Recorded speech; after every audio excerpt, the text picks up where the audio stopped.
Mykolaiv. Ukraine. They recognized the TV repairman. Residents of Oleshki, in Russian-occupied southern Ukraine, have failed to detect the many people they buried after the disastrous dam collapse in June sent water into their homes and shattered their lives. The bodies were very swollen and discolored. Volunteer rescuers and medical workers said. They described seeing faces that looked like rubber masks, frozen in that last frenzy of fizz for air. But to those who secretly hid the drowned, Yuri Bilyi was no stranger. The 56-year-old was a jovial town fixture. He had served many homes and spent his days working on a hastily dug mass grave from a shop just across the street from the churchyard where he was buried. The Associated Press has learned. His daughter Anastasia Bila remembers his last words clearly over an unstable phone connection. Nastya, she called him affectionately, hoping to soothe his concerns as floodwaters rose rapidly, inundating 600 square kilometers, submerging entire towns and villages in Russian-occupied territory, mostly along the banks of the Dnipro River. I've seen worse under occupation.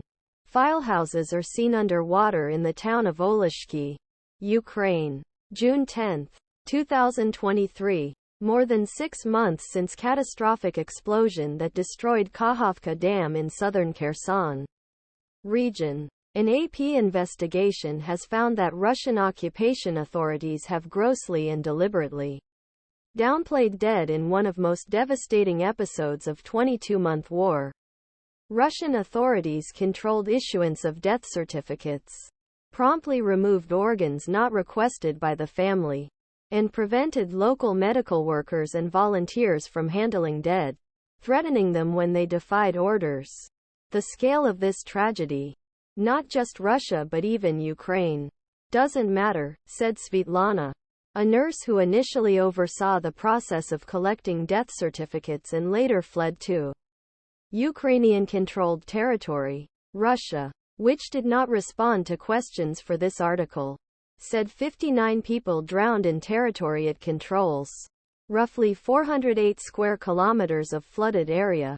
But in Russian-occupied town Oleshki alone, which Ukrainian military officials estimated had a population of 16,000 at time flood, number is at least in hundreds. An exact figure for death toll in Oleshki, most populous town in occupied territory before war, may never be known beyond and even if Ukrainian forces retake area and are able to survey site. The AP spoke to 3 medical workers kept records of dead at Oleshki.